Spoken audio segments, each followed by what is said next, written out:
hasta que nos aguanten las autoridades, ¿verdad? Yo aprovecho para reconocer que después de tanto tiempo todavía no nos han cortado las alas y podemos seguir adelante con este proyecto, ¿verdad? Bueno, fuera de eso, el título que le he dado a la plática es un título que definitivamente creo que no encontrarán ustedes en ningún lado, ¿no? Y no es que yo esté inventando cosas. El problema central es que, pues cuando se empezaron a descubrir las leyes de la física, por ejemplo, la ley de Coulomb dice que si tienen ustedes dos cargas, una carga negativa y una positiva, se atraen. Y si se atraen, bueno, pues eso significa que pues se empiezan a acercar y acercar y acercar. Y eso no tiene más que un límite. El límite puede ser que cuando la carga negativa esté ya pegada a la carga positiva. Y este mismo análisis se puede hacer con un átomo. Tomemos el átomo de hidrógeno, tiene una carga positiva, una negativa, y entonces, pues aquello se empieza a acercar. ¿Y por qué no termina encima el electrón del protón? Porque dense ustedes cuenta, entre más se acerca el electrón al protón, la distancia se hace más chica. Ya sabemos que la fuerza de atracción es inversamente proporcional a la distancia al cuadrado. Entonces, si la distancia disminuye a la mitad, la fuerza aumenta 4 veces. Y bajen la otra mitad y otras 4 veces, y ya son 16 respecto de la de antes. Y siguen ustedes acercándose. ¿Por qué eso no termina? ¿Por qué no termina descomponiéndose por completo, no? Este problema fundamental lo tuvieron que enfrentar, y sin dar ninguna respuesta, pues prácticamente todos los físicos del siglo XIX.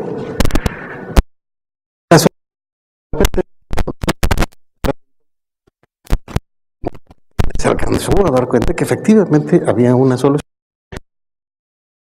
La plática de hoy precisamente está conectada con ese detalle, ¿no? Ahora, yo he aprovechado para presentarles a ustedes esta idea de la repulsión cuántica usando cosas que ya hemos visto aquí conectadas con el átomo de hidrógeno,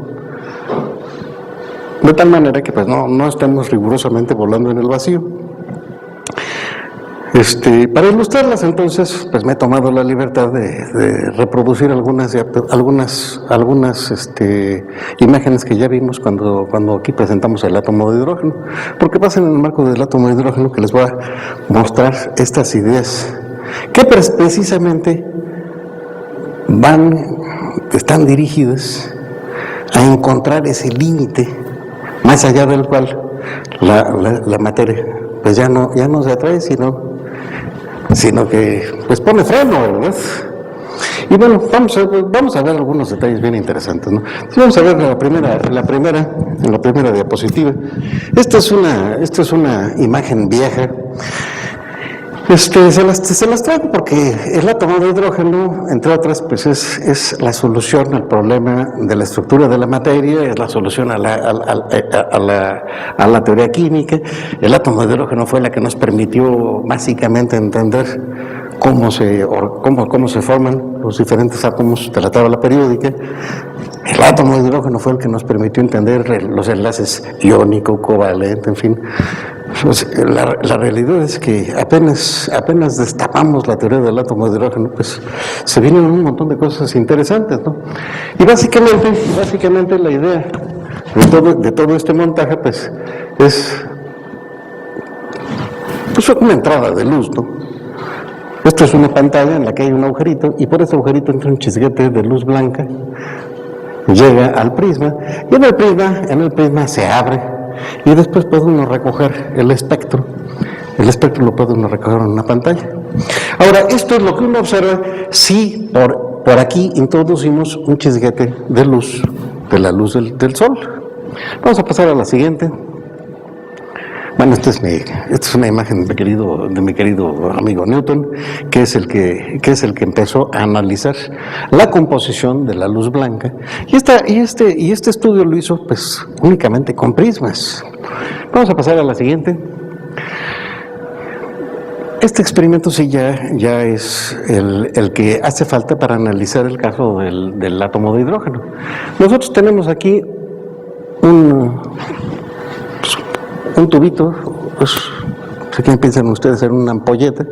En esa ampolleta hemos introducido un poco de hidrógeno. Esta ampolleta alargada, ven ustedes que tiene un electrodo por acá y otro electrodo por allá. Pues la idea es establecer una diferencia de potencial grande que produzca un arco eléctrico en el interior de la ampolleta, y este arco que se va a producir, que desde luego es el paso de electrones de un electrodo al otro, pero al pasar de un electrodo al otro, pues se encuentran los átomos de hidrógeno que están en el camino. Y al encontrarlo, pues llega un electrón, le arrima tal carambazo al átomo de hidrógeno, el átomo de hidrógeno se excita y al desexcitarse emite un rayo de luz. Y este rayo de luz, bueno, en fin, hay muchísimos rayos de luz, son filtrados por estas dos ranuritas. Estas dos ranuritas simplemente tienen por objeto producir un chisguete bien peinadito, bien alineado. Entonces viene el chisguete producido por la lámpara, llega al prisma, y ven ustedes cómo la luz producida por ese chisguete proveniente de la desexcitación de los átomos de hidrógeno que se encuentra contenido en la ampolleta, produce, vean ustedes, en este caso 4 líneas. No se alcanzan a ver, a lo mejor allá en la pantalla sí se ve, aquí sí se ven bastante bien, miren, aquí está 1, 2, 3 y la cuarta línea, que corresponde precisamente con esas 4, y aquí pues estoy señalándole a ustedes qué longitud de onda tienen esas componentes de la luz emitida por el hidrógeno. Esta medición, acuérdense ustedes, lo que se hace es pasar el chisguete de luz por una rejilla de difracción, y luego pues esa rejilla de difracción simplemente dispersa y la medición de la longitud de onda se realiza simplemente midiendo el ángulo entre la dirección original y la dirección en la que aparece el primer máximo. Bien, estas cosas las vimos en algún momento. Eso permite hacer mediciones muy precisas de cuál es la longitud de onda de esta raya, qué longitud tiene esta y esta otra. Y de hecho el átomo de hidrógeno pues no tiene una infinidad, porque el infinito no se realiza en la naturaleza, pero al menos teóricamente sí tiene una infinidad de niveles de energía diferentes que darían efectivamente una infinidad de rayas. Hoy día pues se trabajan, hay muchísimas líneas del átomo de hidrógeno que resultan útiles para la ciencia, ¿no? Aquí nosotros, yo les estoy presentando a ustedes nada más 4 y resultan ser las 4 líneas visibles. Pero existe una gran cantidad de líneas, ¿no? Desde luego, hay un nivel que hoy les quiero mencionar. Ese nivel está de este lado. Es bastante más energético que esto, está bastante a la izquierda. Tiene muchísimo más energía que ese nivel que hoy vamos a estudiar. Así que en este marco histórico, y analizando luz visible, pues no estaríamos en condiciones nosotros de ver la línea que hoy vamos a ver, ¿no? Pero bueno, este es el experimento con el que se puede ver, y todo lo que hay que hacer es, en lugar de utilizar una placa fotográfica sensible a los rayos visibles, pues lo que hay que hacer es ponerle una placa que sea sensible a el nivel de energía más alto que deseamos investigar, ¿no? Vamos a pasar a la siguiente. Este es otro espectro. Este otro espectro es como el que les señalé. Este ya se realiza hoy día con experimentos sencillos que uno puede comprar en internet. en muchas preparatorias y laboratorios del mundo, pues ya se compran la cajita, la conectan, y entonces pues puede uno prenderla y el estudiante ya puede mirar estos fenómenos, puede tomar medidas y puede comprobar que todas las cosas funcionan muy bien. Y esta es una de esas, ¿no? Vamos a pasar a la siguiente. Bueno, pues ustedes saben que cuando se apaga, no le va a apagar pero ahí me lo deja prendido. Sí. Bueno, yo lo que quiero ahora es tratar de mostrarles por dónde se encontró la solución a este problema, y les repito, quiero presentarles a ustedes esto en el marco del átomo de hidrógeno. Yo quiero hacer un análisis razonablemente sencillo. Sin embargo, estoy convencido que después de este análisis, ustedes van a ver la materia con otros ojos. Déjenme empezar por hacerles un dibujito, ¿no? Eso que le estoy pintando allá no es un charro visto desde arriba, ¿verdad? Básicamente la pelotita del centro representa el núcleo y el círculo grandote pues representa la órbita del electrón, ¿no? Estas son ideas clásicas. Entonces, pues normalmente podríamos ponerle aquí una P de protón y aquí le podríamos poner una E de electrón, y de alguna manera pues el electrón se mueve alrededor del protón. Vamos a tratar de hacer un análisis, un balance energético de cómo esté la cosa en el caso del átomo de hidrógeno. Este análisis es un análisis clásico, pero está razonablemente fundado en la mecánica cuántica. Quiero adelantarles una cosa: lo que yo les voy a presentar hoy no lo inventé yo. Esto se lo leí a uno de los grandes, ¿no? Que es de hecho el último de los grandes, es Feynman. En fin, yo le señalo la referencia hacia el final, ¿no? La energía cinética, bueno, pues normalmente se representan las energías con una E. Y a la energía cinética normalmente, ustedes se las encontraron en los libros con una K. Yo creo que también existe con C, ¿no? Pero la K viene del kinetic. Kinetic viene de kinema, entonces del griego, que significa movimiento. Es energía de movimiento, ¿no? Nosotros ya hemos visto que la energía cinética pues es igual a 1/2 de la masa por la velocidad al cuadrado. Esta es una expresión que aprendemos realmente desde chamacos. Es muy buena. De hecho, ya hemos visto aquí que esta expresión, cuando estamos haciendo un análisis relativista, pues hay que sustituirla por una expresión un poquito más precisa. Pero en el caso no relativista que estamos utilizando ahorita, que estamos analizando ahorita, pues no hace falta ir más lejos. Yo me voy a tomar la libertad de escribir esta misma ecuación, pues con un truquito, ¿no? Déjenme multiplicar esta energía por 1. Nada más que la quiero multiplicar por un 1 especial, ¿no? Esos unos especiales de repente voltean toda una fórmula, ¿no? Y este 1 que yo quiero utilizar ahora es el número que obtengo de dividir la masa del electrón entre la masa del electrón. Ese es un número 1, ¿verdad? Ahora, la belleza de este mecanismo es que esto se va a transformar en lo siguiente. Vean ustedes, es la masa al cuadrado por la velocidad al cuadrado entre 2 veces la masa. Y puesta de esta manera, pues resulta interesante, porque el producto de la masa por la velocidad es aquella cantidad que Newton llamaba cantidad de movimiento. Sí, que en sus leyes hay un momento en que dice: la fuerza es proporcional al cambio en la cantidad de movimiento. Y en donde él pues ya entiende la cantidad de movimiento es el producto de la masa por la velocidad.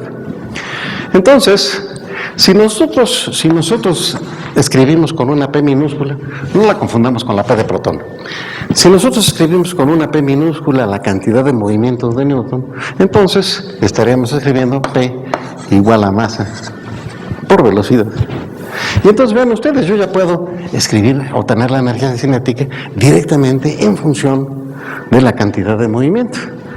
De tal manera que entonces yo puedo escribir que la energía cinética es igual, vean ustedes, P cuadrada entre 2N.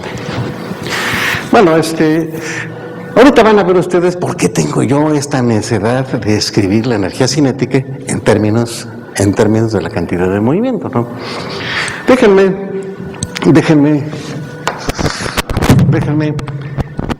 por otro lado, describir la energía potencial eléctrica, la energía potencial eléctrica que tiene el electrón por el hecho de estar en presencia del protón.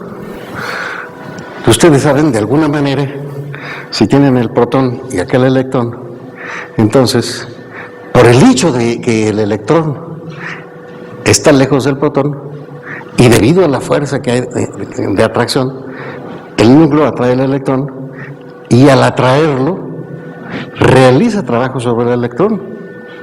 Al atraerlo le aumenta su velocidad. Y esto da lugar a una energía potencial, ¿no? Digo, el primer paso, quizás convendría escribir la expresión para la fuerza con la que el protón jala al electrón. Y esa fuerza, bueno, pues nos vamos a primeros principios. Ustedes acuérdense que de acuerdo con la ley de Coulomb, la fuerza es proporcional al producto de las cargas, inversamente proporcional a la distancia al cuadrado que las separan, en fin. Y entonces nosotros estaríamos escribiendo que esto es igual a la carga del electrón por la carga del protón. Déjenme ponerle aquí una E minúscula y aquí una P minúscula. Ahí está el producto de las cargas. Y esto lo tengo que dividir entre la distancia de separación al cuadrado. Esto es lo que dice la ley de Coulomb.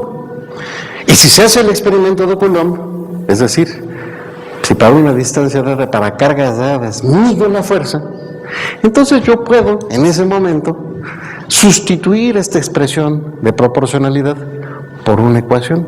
Y en esas condiciones, entonces, estaría yo escribiendo una cosa de este estilo. La fuerza es igual a la constante que yo mido en ese experimento, que en este caso es la constante de Coulomb, multiplicada por el producto de las cargas y dividida entre la distancia de separación al cuadrado. Esta es de las partes misteriosas, ¿no? Y la voy a utilizar para resolver el problema. Siempre, conforme más disminuye esa distancia. Si ustedes pasan de una distancia a una distancia 10 veces más pequeña, la fuerza es 10 por 10, 10 por 10, 100 veces más intensa, ¿no? Si bajo 100 veces la distancia, pues la fuerza aumenta 100%, 10,000 veces. Y entonces, bueno, estoy diciendo esto por los que pues, llegaron tarde. Yo quiero entender en qué momento aparece la fuerza de repulsión que evita que el electrón se colapse y vaya a caer al núcleo. Esta constante que está acá, si nosotros medimos las cargas en coulombs y la distancia en metros, entonces esta constante pues vale 9 por 10 a la 9. 9 por 10 a la 9, y las unidades van a ser newtons por coulomb cuadrado multiplicado por metro cuadrado. Y esas van a ser sus unidades, ¿no? Si en lugar de utilizar unidades, el sistema de unidades MKSA, utilizo el CGS, pues cambia el valor, es fácil de ver cuánto resulta, ¿no? Esta constante K que está aquí, normalmente depende del sistema de unidades. Yo voy a utilizar el sistema de unidades MKSA, porque lo conocemos bien todos, ¿no? Ahora, en los libros de electricidad, normalmente, en lugar de la letra K, se utiliza una constante un poco más interesante. Es más interesante en cuanto a que, si bien esta fórmula se va a ver más difícil, hay otras que se van a ver más fáciles. Y como las otras son muchas, entonces por simplificar muchas fórmulas, aceptamos complicar un poquito más esta. Y entonces normalmente esta fórmula, en lugar de escribirla de esta forma, la escribimos de esta otra. La escribimos así: 1 entre 4pi epsilon 0 que multiplica QE QP entre R cuadrado. Y ahí está la fuerza, ¿no? Todo lo que he hecho es escribir la constante K en función de una constante diferente que es la epsilon cero. La epsilon cero lleva el nombre de... Si ustedes me dan por eso, me aceptan que esto es igual a 9 cuando cuando va el epsilon cero, y se van a encontrar que es 8 punto y pico por 10 a la menos 12. Pues no, pues son equivalencias matemáticas, no son espantosamente importantes. Si ustedes miden esta, pueden calcular cuánto vale esta, o si miden esta, pueden calcular cuánto vale la otra. Ahora, hay un detalle en el que aquí no soy completamente preciso, pero no tengo ganas de complicar mucho la matemática, ¿no? Las fuerzas son vectores, así que yo debería estar utilizando aquí vectores. Pero bueno, no, voy a hacer un análisis en una sola dimensión, así que no me va a hacer falta, pues utilizar la notación vectorial. Y les repito, no es mi intención quedarme con la fuerza. Lo que quiero es la energía. Aquí hablamos de la energía cinética y esta fuerza me va a permitir a mí introducir un concepto que es la energía potencial. Y la energía potencial que corresponde a este problema, pues sería una cosa de este tipo, ¿no? Ahora le pongo una D, de potencial, energía potencial. Yo ya me empiezo a sentir el hombre más desgraciado de la Tierra, porque ven ustedes, utilicé la letra B para protón, yo utilicé la letra B para el impulso, yo estoy utilizando la letra B para la energía potencial. Bueno, no les voy a cambiar, no les voy a cambiar las letras. No creo que haya posibilidad de confusión. No hay confusión porque miren, esta es una etiqueta para el número, esta es una etiqueta para esta variable, y esta P es una variable. Entonces, la variable que yo voy a trabajar realmente es la P minúscula, y es la que representa la cantidad de movimiento. Así que creo que no va a haber ninguna dificultad. La energía potencial es igual a esto que está acá, menos 1 entre 4 epsilon 0 por U de UP entre R. Ya no va al cuadrado. No va al cuadrado. Le he quitado el cuadrado. Y lo que pasa es lo siguiente. Ustedes saben que el trabajo es fuerza por distancia, ¿no? Entonces, si yo tenía una cosa aquí, como entre R cuadrado, multiplicarlo por una distancia R, pues en lugar de ser como entre R cuadrado, va a ser 1 entre R. No estoy siendo muy preciso, esto no es una explicación muy breve, el resultado es correcto. Si ustedes utilizan esa energía potencial, se van a encontrar números correctos. Ahora, tengo ganas de hacer algunas simplificaciones en estas fórmulas para que no se me complique demasiado, ¿no? La primera simplificación quiero realizarla en esta parte. Vean ustedes que yo ahí les propuse que quitáramos el producto de las cargas, es decir, la carga del electrón multiplicada por la carga del protón. Ahora todo el mundo sabe que la carga del electrón y la carga del protón son rigurosamente iguales, ¿no? Y si son iguales, pues no tiene caso que les esté yo poniendo dos símbolos diferentes, ¿no? Normalmente la carga, vamos a ver, la carga de un protón, normalmente la carga de un protón se representa con la letra E. Ahí está. Y entonces eso va a seguir haciendo, ¿no? La carga del protón la representa con una letra E y ya. Y entonces, vean ustedes que esta fórmula que está acá, pues de hecho, ahora se va a escribir de esta forma, es K que multiplique la carga del protón vale E, ¿no? Y la carga del electrón es menos E. Déjenme ponerlo aquí, después lo tomamos, hacemos nuestro balance de ecuaciones y demás, menos Q por E, K por E, o menos E, entre R cuadrado. Y ven ustedes, ya salió una cosa que a mí me hacía falta que saliera, ¿no? A mí me hace falta una fuerza atractiva, que jale. Y aquí está la fuerza atractiva. Ven ustedes, este producto de acá, por E cuadrada, negativo, entre el cuadrado. Es negativa, va a cerrar. Bueno, desde luego, pues esta otra expresión también se escribiría en última instancia como menos 1 entre 4 pi epsilon 0. Menos 1 entre 4 pi epsilon 0 multiplica t cuadrado entre r cuadrado. Bueno, pues ya con esta salvedad,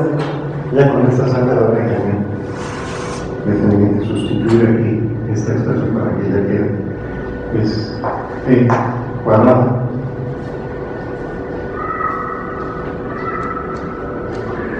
y está bien ahorita. Estaba mal porque antes poníamos menos el producto de las cargas y no era el producto de las cargas de r cuadrado, pero ya en esta forma la expresión es correcta.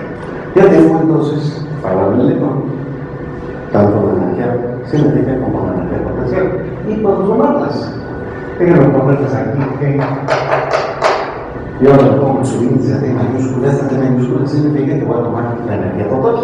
La energía total entonces es la suma de la energía cinética más la energía potencial.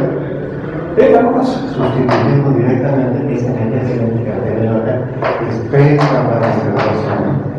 Acuérdense la cantidad de movimiento que va a dar cuadrado, dividida entre 2 veces la masa. Y a esto le voy a añadir la energía potencial, es decir, menos 1 entre 4 pi epsilon 0 por E cuadrado entre R. Aquí está. Esta expresión que les estoy poniendo a ustedes, desde luego es una expresión que ya podía trabajar perfectamente Maxwell. No tiene nada de nuevo, no tiene nada de cuántico. Yo tengo que añadir información cuántica a este análisis, ¿no? Y para allá, esta va a ser la parte, desde luego, más espinosa, porque nosotros debemos meter en ese rectángulo la información cuántica, ¿no? Vamos a ver. Estas cosas, desde luego, hay que platicarlas, ¿verdad? La mecánica clásica, la mecánica que es una mecánica que básicamente establecía la siguiente propiedad. Si yo sé dónde está una partícula y cómo se mueve, entonces, ¿qué velocidad tienes? Si yo sé dónde está y qué velocidad tiene, y además conozco las fuerzas aplicadas sobre la partícula, entonces yo puedo decir cómo va a cambiar su estado de movimiento. Y entonces puedo decir también en qué estado se encontrará un momento después. Es decir, tengo toda la información. Bueno, ustedes, supónganse que tengo la partícula aquí está la partícula y se mueve para allá. Esta es la información sobre el estado de la partícula. Al mismo tiempo, supónganse que yo sé las fuerzas aplicadas sobre la partícula. Las fuerzas pueden ser diversos estilos. Podría ser, por ejemplo, la fuerza de gravedad. Si es la fuerza de gravedad, entonces ustedes saben que esta partícula se va a ir y se va a caer, cayendo a lo largo de una parábola. Pero bueno, yo les he puesto aquí el caso de una fuerza gravitatoria y uniforme, pero podría ser una fuerza eléctrica. Una fuerza como esta, vean ustedes, la fuerza está dirigida hacia el centro. La fuerza está dirigida hacia el centro. La fuerza es perpendicular a la velocidad del electrón.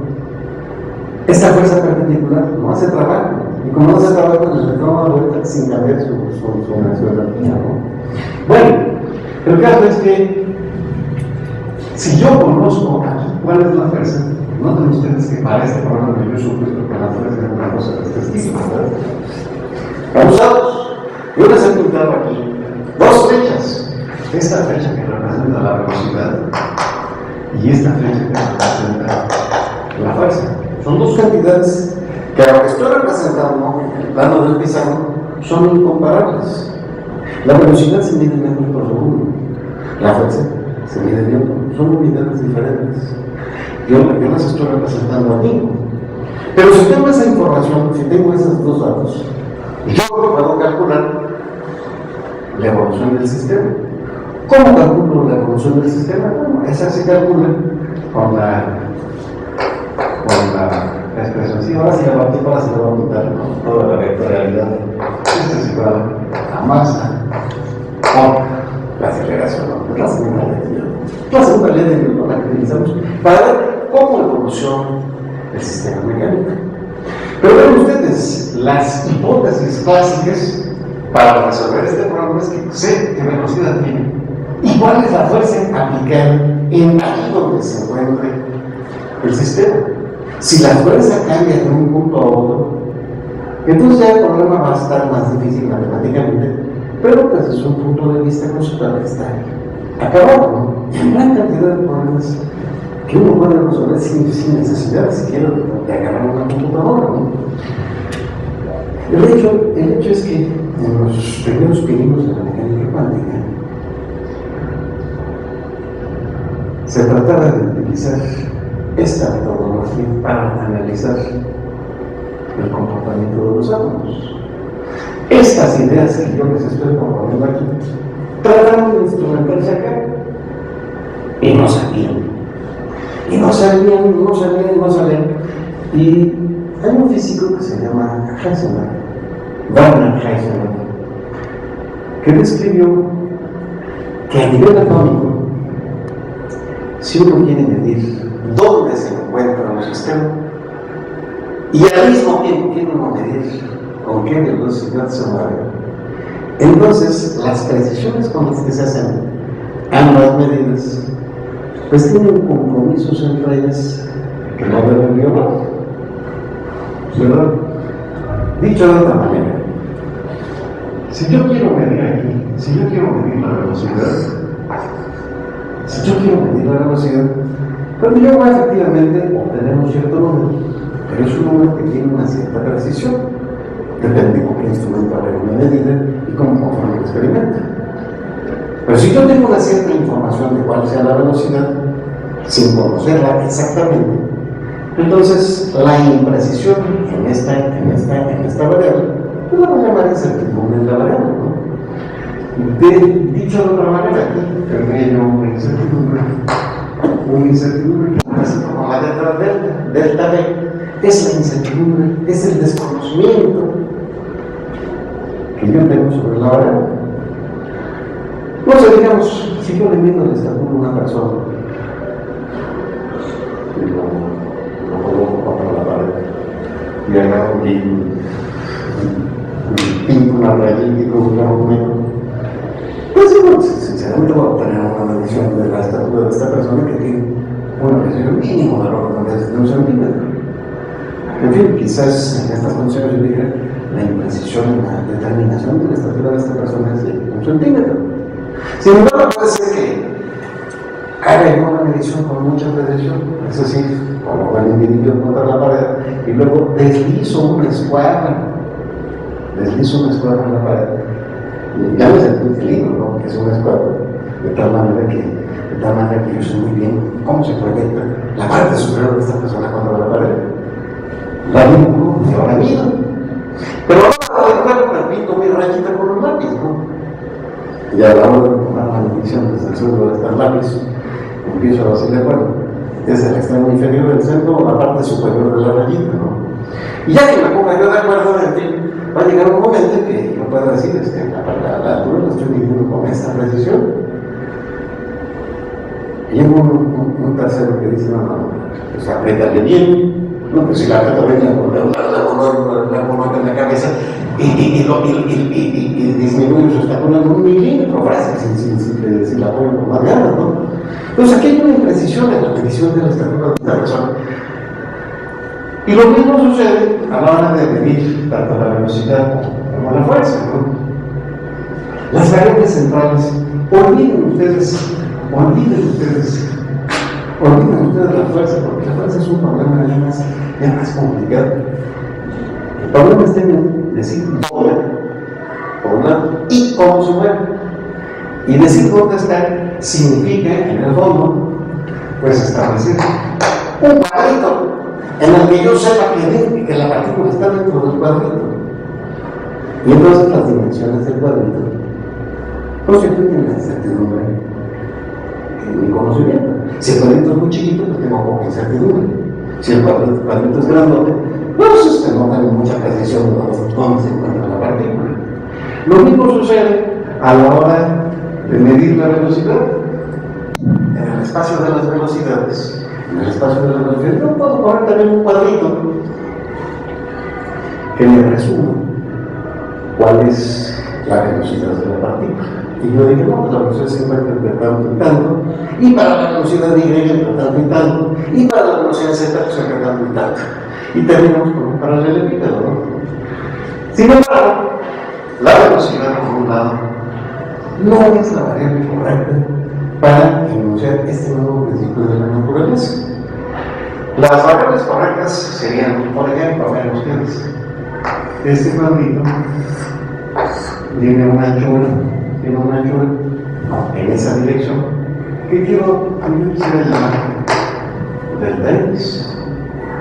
Es la imprecisión en la coordenada de posición. Y esta imprecisión en la velocidad no es la variable que me interesa, la variable que resulta fundamental no es la velocidad, pero la variable fundamental es la cantidad de movimiento. Por eso es que yo aquí quise pasar de una expresión normal de velocidad a una expresión que termino expresada en términos de la cantidad de movimiento, ¿no? Entonces, por un lado, mido la posición con una cierta precisión y en lugar de medir la velocidad, lo que quiero medir es la cantidad de movimiento que. Pero ahorita el detalle que quiero manejar es la precisión con la que mido esa cantidad de movimiento. Y esa precisión déjenme representarla por una línea.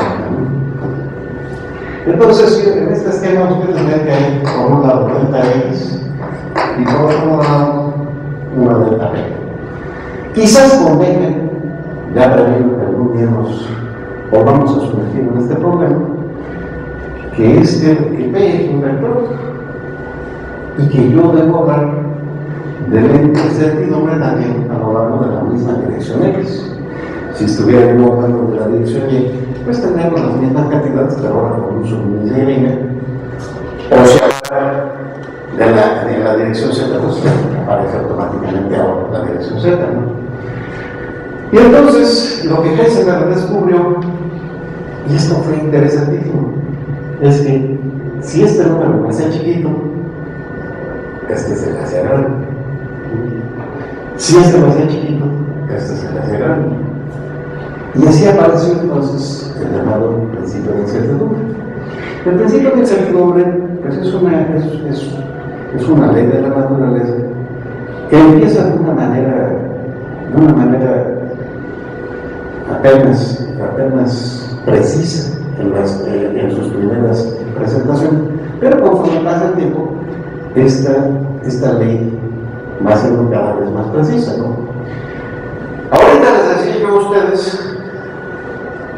que si el experimento se realizaba de tal manera que se puede medir con precisión la posición, entonces no se puede medir bien la cantidad de movimiento. Y viceversa, si mido bien la cantidad de movimiento, no puedo medir con precisión la posición. Ahora, esto hasta parece una especie de horóscopo, ¿verdad? Esto no resulta preciso. Y en física tenemos leyes que son precisas. Heisenberg, después de trabajar, llegó a una conclusión muy interesante que se puede poner de una manera muy sencilla, ¿no? Y esto ya es una ley cuantitativa. Esa ley cuantitativa es esta: delta X multiplicada por delta P X. El producto de estas incertidumbres es más igual que H. ¿Y qué es H? H es la constante de Planck. La constante de Planck puede ser igual de 6 punto y pico porque es a la menos 34. Es un número espantoso, muy pequeñito. Eso significa normalmente que esta ley de la naturaleza, ustedes no la pueden observar en los fenómenos de la vida diaria, pero es espantosamente importante en todos los problemas a nivel atómico. Ahora, yo les decía a ustedes que empezamos el principio de la incertidumbre diciendo que si este se hace chico, este se hace grande y viceversa. Y eso no resulta preciso. Esto es más preciso. Es más, cualquiera que haya llevado un curso de matemática analítica en preparatoria, ¿verdad? O en donde vaya a llevar, ya reconoce esa ecuación como la ecuación de una hipérbola. Vean ustedes, si esta variable la representan ustedes por X y esta variable la representan ustedes por Y, entonces esta ecuación de principio de incertidumbre establece que el producto de X y Y es igual, mayor o igual que H. Con el signo de igualdad se obtiene precisamente un hipérbola equilátero. Bueno, pero no se trata de que nos quedemos aquí, es una expresión ya más objetiva del principio de incertidumbre. Déjenme darles más adelante, seguiremos realizando esta desigualdad, esta limitación en cuanto a lo que podemos medir en un sistema físico. Y se llega a descubrir que esta expresión no era exacta, al menos en esta forma, ¿no? Se encontró una versión más precisa y esa versión más precisa consiste en dividir esa desigualdad entre 2pi. Y la h entre 2pi se volvió tan espantosamente común en mecánica cuántica que para este concepto se inventó un nuevo símbolo, ¿no? Y este nuevo símbolo es h barra. Bueno, ustedes ven la h original de Planck, y la h barra es la misma de Planck, pero dividida en 2pi. Es bueno tener esta notación para distinguir entre esas dos, ¿no? Las dos están íntimamente ligadas con el género de la naturaleza. Pero aquí hay un punto importante, ¿no? Esta desigualdad y bajo esta forma, esa desigualdad y bajo esa forma, nos va a permitir entender hoy el límite que la naturaleza le impone al tamaño de la naturaleza. Vamos a ponerlo de esa manera. Vean ustedes, si tengo mi núcleo y tengo el electrón dando vueltas, y si esta distancia a la que se coloca el electrón del núcleo puede hacerse más chiquita, entonces los átomos podrán hacerse más chiquitos. Y no, los átomos tienen un tamaño mínimo y nunca los hace uno bajar de ese tamaño. Desde luego, si uno invierte energía en apachurrar, pues uno apachurrarlos y hacer que disminuyan un poco su volumen. Yo sé, por ejemplo, si ustedes agarran una jeringa y le tapan el hoyo, le tapan el aire, no le tapan el hoyo, y la apenas resuelta el volumen, se regresa, ¿no? Pero ustedes pueden comprimir la cámara de aire que se encuentra en la jeringa. Si en lugar de aire le ponen agua, le empujan, no pasa nada, ¿no? Nada. La realidad es que sí lo comprenden ustedes un poquito, pero muy poquito, ¿no? Es más, ni siquiera, es tan poquito que no lo pueden medir por técnicas convencionales, ¿no? Es en ese sentido que la materia no es comprimible, ¿no? Bueno, es este tipo de detalles que nosotros queremos responder. Y bueno, ustedes ya me quedan unos 15 minutos y en 15 minutos les tengo que mostrar cómo esta desigualdad es la solución a el problema. Pues sí, para allá voy. Miren, los cálculos son sencillos. Voy a tener que hacer otra columna más de cálculos, toda esta, y con eso ya termino. Entonces, como me hace falta una columna de cálculos, el principio de incertidumbre a la coordenada X, déjenme ponerla acá, porque de esta manera yo puedo utilizar la tercera parte de este micro pizarrón para realizar un cálculo. Delta X, delta P, X, es mayor o igual que que H baja. Y bueno, bien, estas incertidumbres, quiero hacerles comentar, ¿no? Hoy les dije que es la imprecisión, es decir, por ejemplo, estaba ligado con la relación con la que me hizo esta una persona, ¿no? Estas que están acá tienen una propiedad, están conectadas con una propiedad estadística. Si yo mido varias veces una misma variable, no siempre obtengo los mismos resultados. Cuando yo las mido varias veces, puedo tomar el promedio. Y el promedio resulta una variable más interesante. Pero no hay una dispersión alrededor de ese promedio. Esa dispersión se llama en estadística varianza. Bueno, la expresión precisa para esta desigualdad es la varianza en la variable de posición por la varianza en la variable conectada con la cantidad de movimiento es mayor que H baja. Esa es la versión exacta, ¿no? Déjenme ahora hacer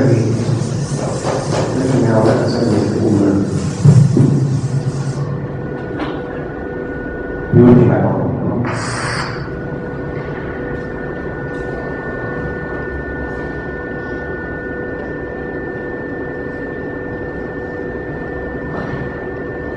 Yo tengo mi átomo y en el átomo tengo el electrón.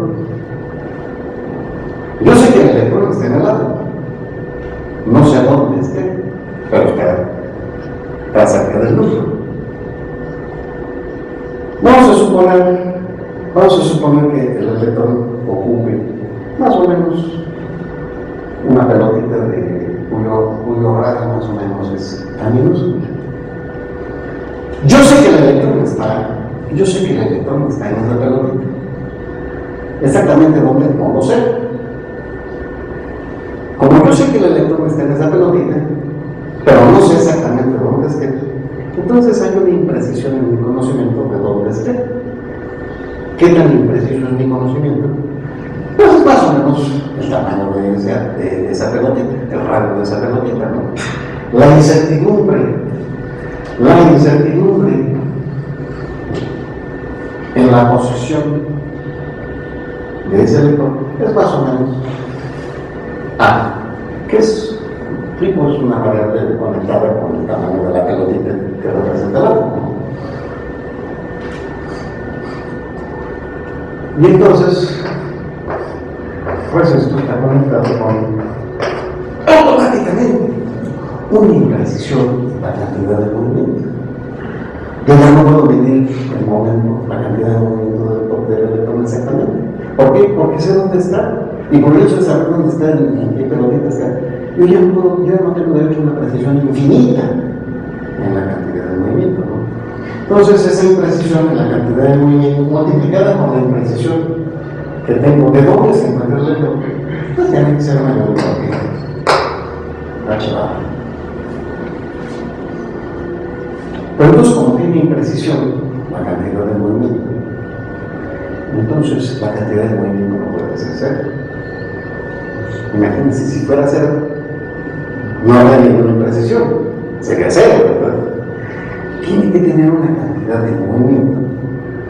Si no, repito, si no, entonces contraeríamos el principio de incertidumbre, ¿no?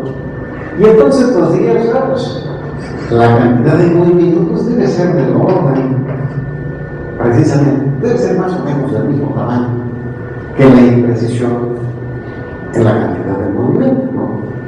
Bueno, ustedes, estas dos juntas, si yo pongo esta aquí, entonces de aquí les voy a decir que A por B,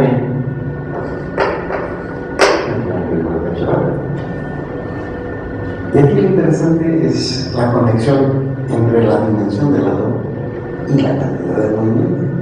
Si el átomo se hace chiquito, entonces la cantidad de movimiento asociada con el átomo se hace grandota y viceversa. El átomo grandote, entonces la cantidad de movimiento del átomo se hace pequeñita, ¿no? Esta que está acá, es pues, la relación fundamental, ¿no? Vamos a ponerla, ¿no? Es que nosotros decíamos que la energía total es igual a la energía cinética. Aquí está la energía cinética, aquí está es P4, es 1 entre 2 aquí está un papel cuadrado, pero P cuadrado la voy a sacar de acá. P es el orden de H entre A. Entonces, H entre A. Y la llevo al cuadrado, porque hace falta la cantidad de movimiento al cuadrado. Ya tengo la energía cinética. Va a la potencial. Para la potencial, aquí está la potencial. Menos. Y el signo 0 por el cuadrado.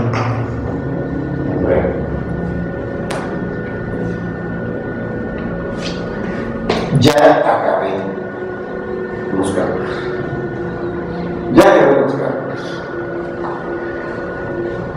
Yo les dije que toda la columna y me eché nada más un cálculo.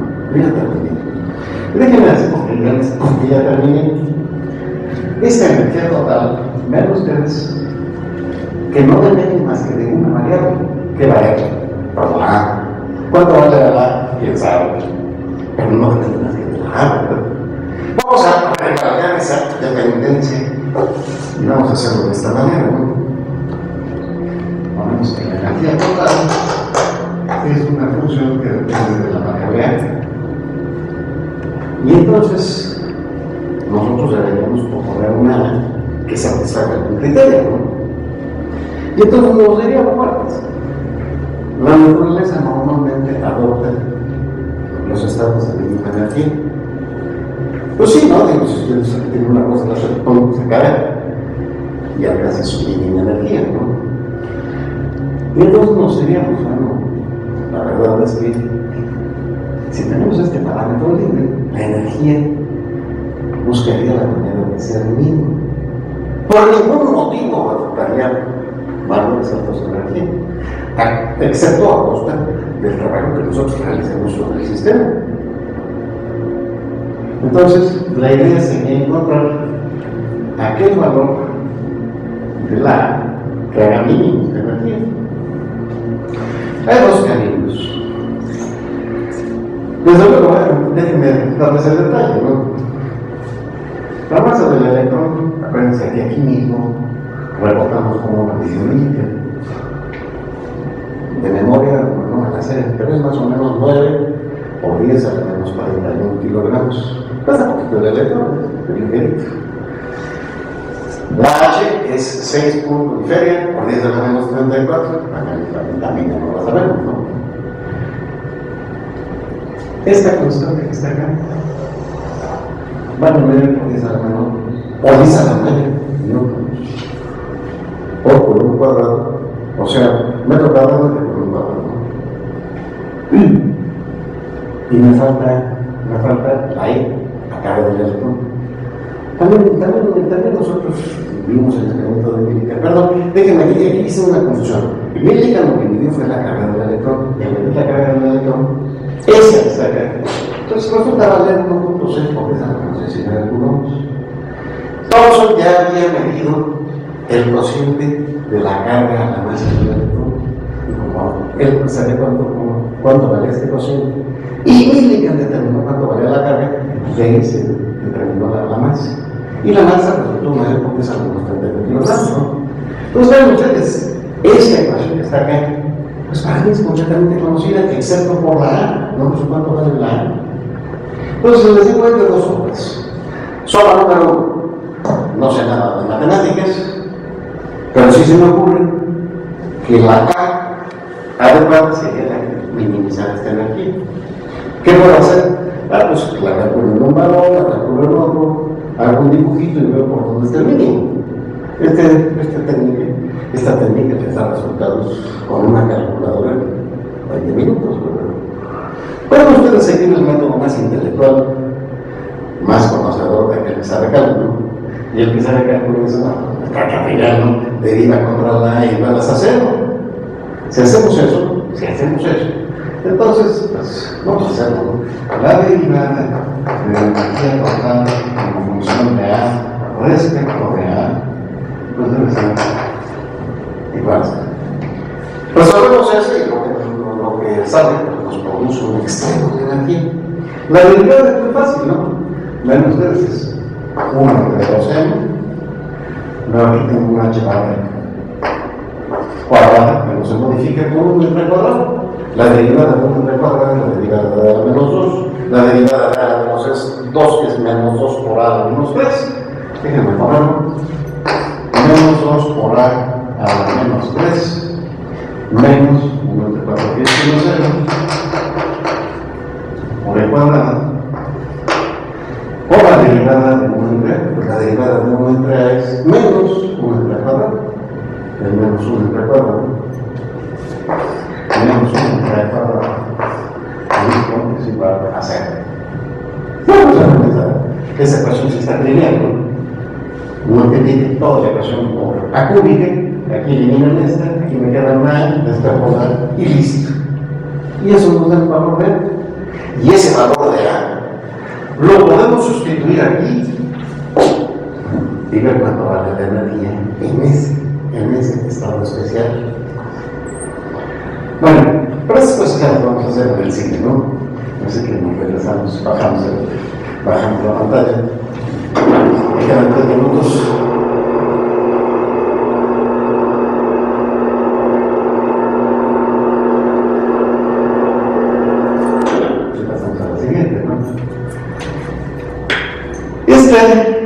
Este se las presenté yo en aquella vez que vimos el átomo de hidrógeno.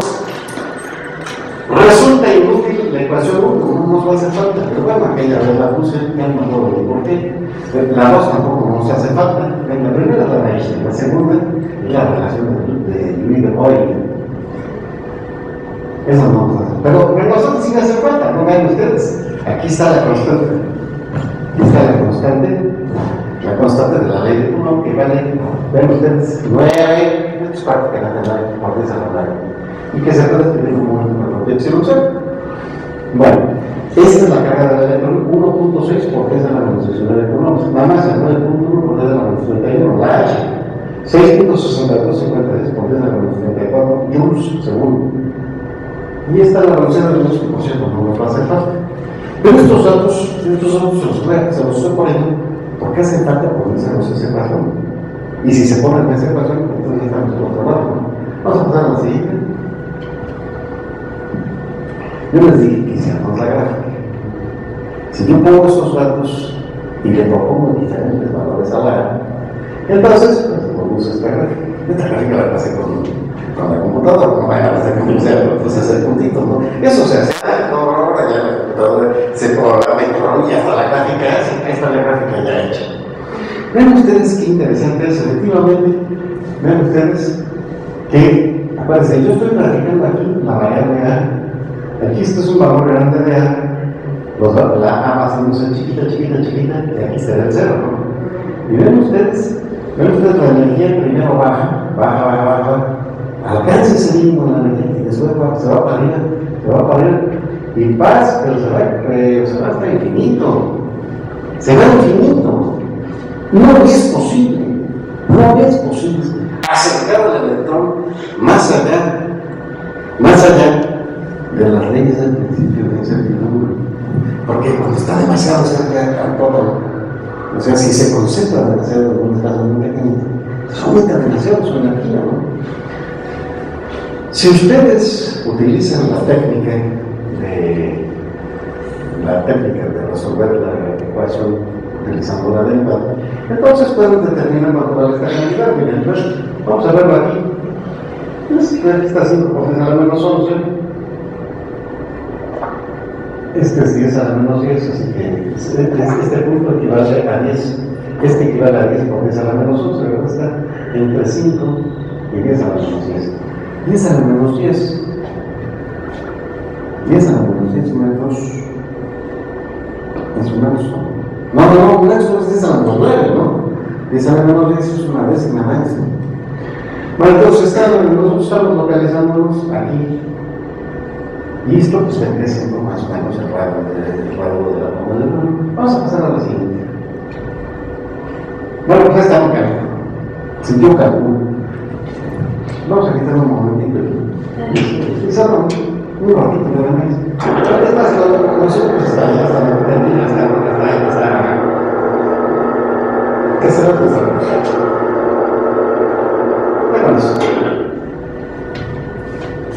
Bueno, la solución de esta ecuación, déjenme ponérselas para que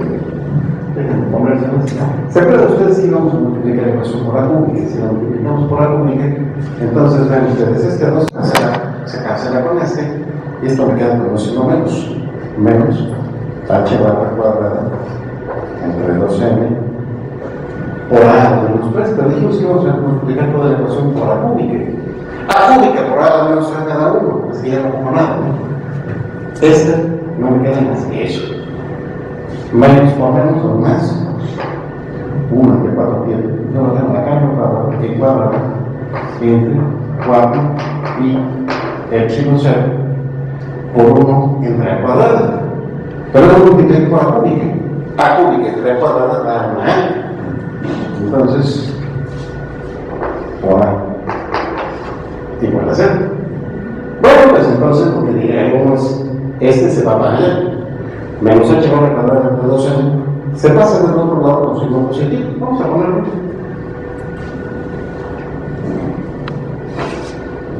Ahora sí ya me siento para la operación de un hexágono chiquito. Así que entonces, este que está negativo lo pongo del otro lado, h barra cuadrada entre 2m. Y bueno, pues ahora lo que queda es este, lo paso allá multiplicando y este lo paso dividiendo. Entonces me queda a es igual a h cuadrada entre 2m que multiplica 4 con 0 entre el cuadrado. Están las dimensiones del átomo, deducidas única y exclusivamente a partir del principio de ese triángulo. Y además, este número que está acá, lo pueden poner aquí y acá. ¿Qué obtienen? Pues obtienen la energía del estado fundamental del átomo de hidrógeno. ¿Qué significa? Es la energía que hay que suministrar al electrón para botarlo, para lanzarlo del átomo. Si ustedes quieren quitarle su electrón al átomo, tienen que suministrarle esa energía. Bueno, pues esa energía nos podemos regresar a la regla anterior. Esta energía es esta, ¿no? Y esta distancia es esta. Si ustedes sustituyen los valores que yo les di en la diapositiva anterior, sustituyen el valor de h, del signo 0, de la carga del electrón cuadrado, de la masa del electrón, lo sustituyen allí. Obtienen el numerito, avanzamos a la siguiente. Este numerito que está acá, la ecuación 8, este numerito que está acá. Aquí me estoy azotando porque le puse demasiados decimales, pero cuando pongo el 5.3, por esa reducción, ese numerito es espantosamente importante, lleva el nombre de radio de Bohr. Es el radio del átomo de hidrógeno. Es el radio sentado de día. Tiene una precisión superior al 1%. Hay algunos otros detalles que todavía hay que tomar en cuenta, pero ese número es el rango oficial y verdadero del átomo del nombre, tiene una precisión superior al 1% con el valor aceptado hoy día. La ecuación número 9, este número que está acá, se obtiene de sustituir este aquí, y el número que sale es este. Menos 2.179.6 por 10 a la menos 18 joules. Ahora, los físicos que trabajan a nivel atómico no utilizan joules, ni tampoco ergs, o como dicen los españoles, ni julios, ni ergios. Ellos, los que podemos utilizar son los electronvoltios. Aquí les decimos electronvolts. Un electronvolt vale 1.6 por 10 a la menos 19 joules. si tomo en cuenta esa comparación, si tomo en cuenta ese detalle, entonces ven ustedes que la energía resulta ser igual a menos 3.6 electrones-voltios. Y esa es la energía de ionización del átomo de hidrógeno.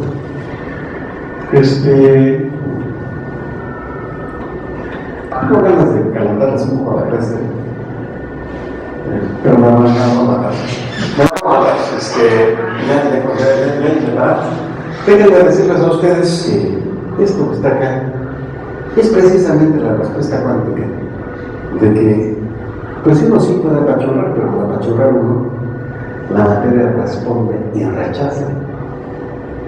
El origen de la repulsión en la naturaleza está en este principio de la mecánica cuántica, el principio de incertidumbre.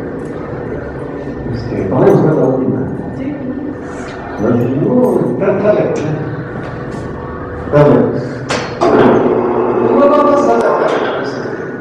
Es que está más la referencia, ¿no? Este es un corte. ¿Qué no hay acá? No, la puse bien. La referencia del libro de Feynman, del tomo 3 de mecánica cuántica, su libro se llama The Feynman Lectures on Physics.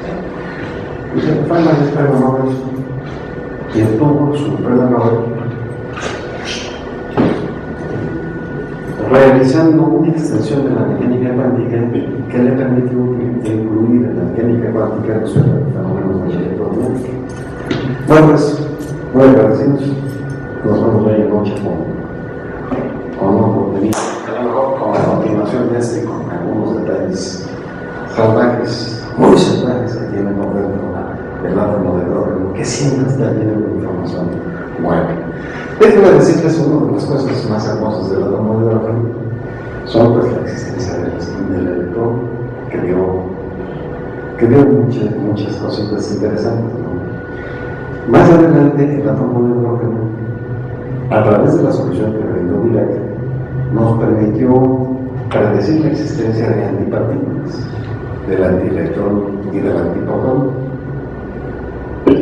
Y en el mismo átomo de hidrógeno se produce otro detalle interesante, que es lo que se denomina hoy día la estructura invertida. Bien, vamos a seguir viendo estas cositas conforme vamos a seguir aprendiendo más, ¿no? Si tienen alguna pregunta, estoy a sus órdenes.